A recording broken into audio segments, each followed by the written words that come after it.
Eu quero convidar você para continuar a nossa reflexão no livro da primeira carta, escrita pelo apóstolo Pedro. E hoje é o capítulo 2, o versículo 11 até o 25. Então, 1 Pedro capítulo 2, versículo 11 a 25. Aqui o apóstolo Pedro, ele fala sobre os cristãos, aquela raça, como ele diz ali no versículo 9, vós, porém, sois raça eleita, sacerdócio real, nação santa, povo de propriedade exclusiva de Deus, a fim de proclamardes as virtudes daquele que vos chamou das trevas para a sua maravilhosa luz. Então Pedro fala, olha, vocês foram feitos igreja. Vocês antes eram trevas. Agora vocês são luz. Vocês estão na luz. E ele então diz, como filhos da luz, como essa raça eleita, como esse sacerdócio real, como essa nação santa, proclamem as virtudes do Senhor que o chamou das trevas para a luz, vivendo uma vida exemplar neste mundo, como viver, como agir neste mundo. Aí depois ele fala do versículo 13 até o versículo 17, como viver perante o Estado, e depois do versículo 18 até o versículo 25, ele fala sobre como viver em relação ao nosso trabalho, junto lá com o nosso patrão, com o nosso colega de trabalho. Então vamos lá. Versículo 11 e 12, o apóstolo diz assim, amados, exorto-vos como peregrinos e forasteiros que sois, a vos absterdes das paixões carnais que fazem guerra contra a alma, mantendo exemplar o vosso procedimento no meio dos gentios, para que naquilo que falam contra vós outros, como de malfeitores, observando-vos em vossas boas obras, glorifiquem a Deus no dia da visitação. Amados cristãos, filhos de Deus, vocês que agora estão no reino celestial, vocês que fazem parte desse reino porque Deus assim os colocou, Deus os chamou para estarem, fazerem parte desse reino, então vocês são peregrinos desse mundo. O apóstolo Pedro, ele fala aqui que cada cristão, cada filho, cada filha de Deus tem duas cidadanias. Uma é a cidadania aqui neste mundo e a outra é a cidadania celestial. A nossa pátria, como diz Paulo na carta aos Filipenses, a nossa pátria está no céu. Bem, então neste mundo nós somos apenas peregrinos, forasteiros, estamos aqui de passagem. E o apóstolo Paulo, na segunda carta aos Coríntios, capítulo 5, ele faz uma bela descrição sobre as aflições momentâneas e passageiras pelas quais nós passamos aqui neste mundo. E daí o apóstolo Pedro, então, escrevendo a sua carta aos cristãos espalhados lá pela Ásia Menor, ele fala para que esses cristãos, esses filhos da luz, essa nação santa, esse sacerdócio real, esse povo de propriedade exclusiva de Deus, ele fala, este povo que proclama as virtudes, que testemunha os atos poderosos de Deus nesse mundo, então este povo precisa, então, neste momento, receber duas recomendações. Ou seja, este povo, como cidadão celeste, mas vivendo ainda neste mundo, precisa saber que a sua vida nesse mundo, diante do mundo, é uma vida vivida de duas maneiras. Primeiro, abster das paixões carnais que fazem guerra contra a alma. Paixões, epitomia. Por paixões, nós entendemos, e o termo grego diz isso, é justamente ter desejo por aquilo que é proibido. Então, abster de desejos proibidos, que vem da carne, ou paixões carnais. Por carne quer dizer a nossa natureza pecaminosa. Então, a nossa natureza pecaminosa, ela nos faz, então, pelo pecado, ter desejo pelo pecado, ter desejo por aquilo que é proibido. E é justamente isso que faz guerra contra as coisas que são de Deus.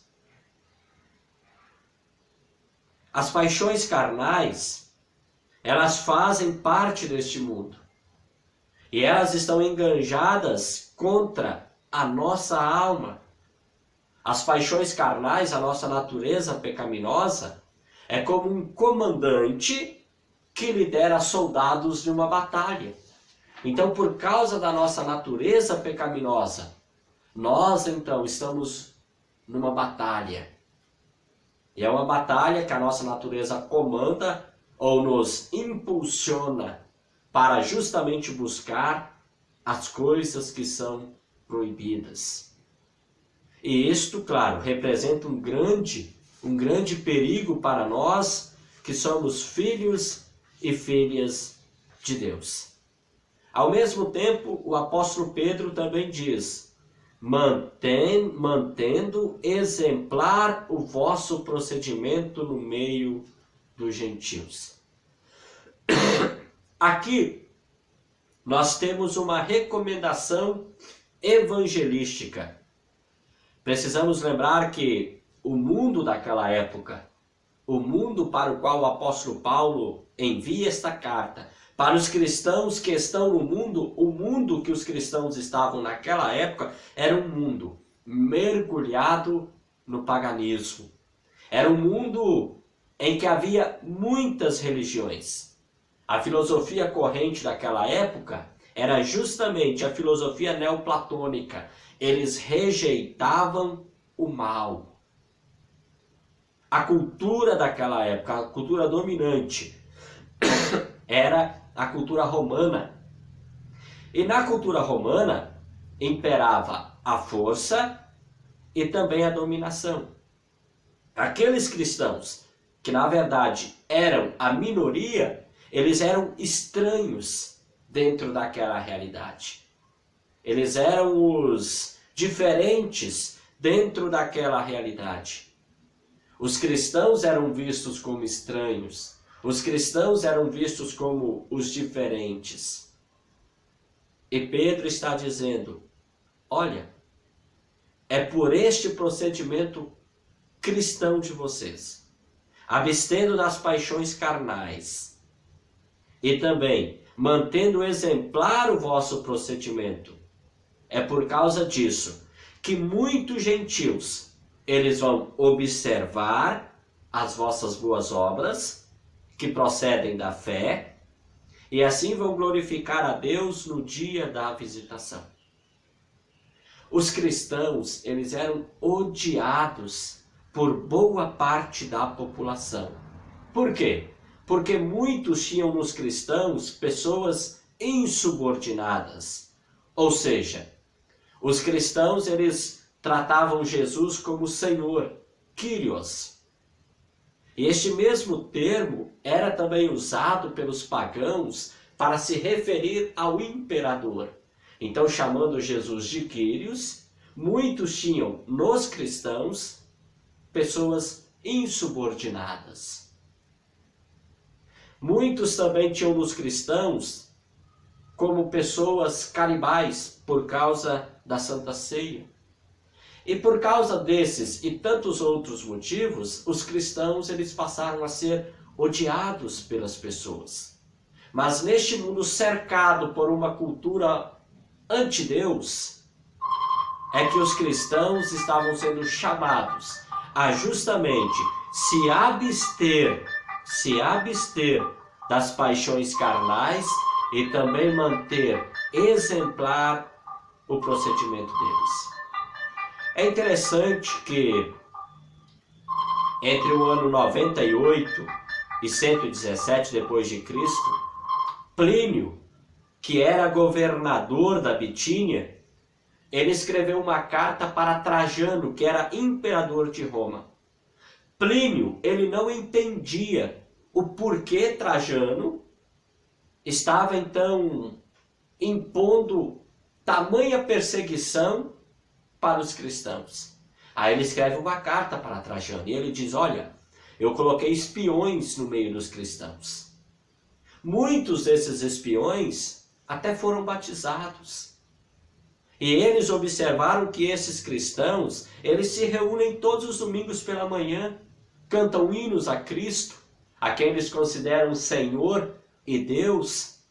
Eles celebram a Santa Ceia. Esses cristãos, eles realizam batismos. Esses cristãos acolhem os idosos, que muitos dos nossos acabam abandonando. Esses cristãos socorrem os enfermos, os quais nós renegamos, os quais nós não cuidamos. E eu não entendo por que tamanha perseguição sobre esses cristãos. Manter exemplar o vosso procedimento neste mundo, para que as pessoas vejam aquilo que de fato nós somos, ou para que as pessoas vejam que nós estamos sim neste mundo, vivemos neste mundo, atuamos neste mundo, mas nós atuamos como cidadãos do reino celestial, nós atuamos como filhos do nosso Deus. O bom comportamento iria desfazer a crítica daquelas pessoas que criticavam os cristãos, ao qual muitas vezes eles, por ignorância, porque eles haviam aprendido, haviam entendido que os cristãos eram essas pessoas anormais, eram essas pessoas diferentes, eram canibais, insubordinados. Nada disso. Então mostrem que vocês fazem parte desse reino celestial, que vocês agora vivem na luz, porque vocês estavam nas trevas, agora vivem na luz. Mostrem que vocês vivem na luz, para que no dia em que Jesus voltar, muitas pessoas possam também reconhecer que conheceram Jesus Cristo, esse Senhor e Salvador, por causa do vosso procedimento. Que texto belíssimo para nós. Um texto belo, principalmente porque nós hoje, quando vamos pensar ou falar em igreja evangélica, muitos têm uma falsa compreensão ou uma falsa concepção a respeito dos evangélicos, a respeito daqueles que se denominam cristãos, crentes. É claro que se a gente for olhar, tem muitas atitudes que nos deixam de fato envergonhados. Mas não é por causa desses que nós precisamos nos acovardar e deixar de dar o nosso bom testemunho. O apóstolo Pedro, ele fala: vocês são raça eleita, sacerdócio real, nação santa, povo de propriedade exclusiva de Deus. E vocês proclamam as virtudes daquele que vos chamou das trevas para a sua maravilhosa luz. E vocês dão esse bom testemunho, se abstendo das paixões carnais e também mantendo um bom procedimento neste mundo.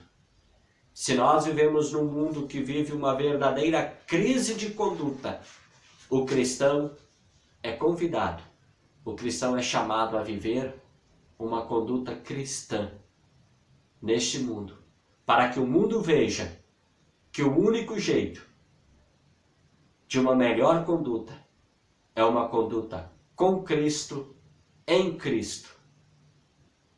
Quando Cristo nos chama das trevas para a luz, nós vivemos na luz, como filhos da luz. Deus abençoe a mim, Deus abençoe a você.